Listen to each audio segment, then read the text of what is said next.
Hello kabayan, welcome to my channel. I am Sean and I've been living here in New Zealand for more than a year now. Why is New Zealand one of the top 10 countries to work at in the world?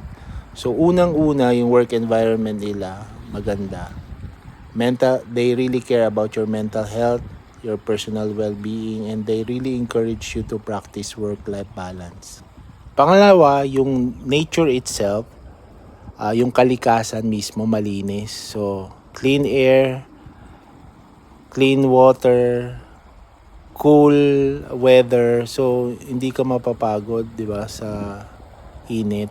So yun yung maganda in terms of the environment.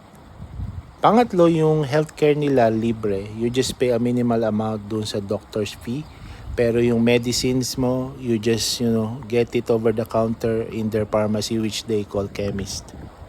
Pang-apat, yung education ng kids mo, you don't pay tuition fees, you only provide donation which is very minimal. So, ang ganda niya, parang libre na. Pang-lima, I can say yung Kiwi Saver nila, they really force you to save.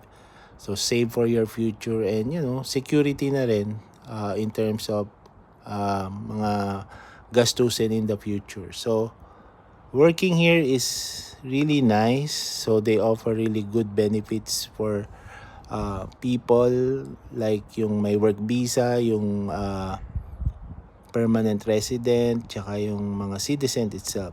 Okay, so try New Zealand, guys. I know it's far, but it's very fulfilling to work here.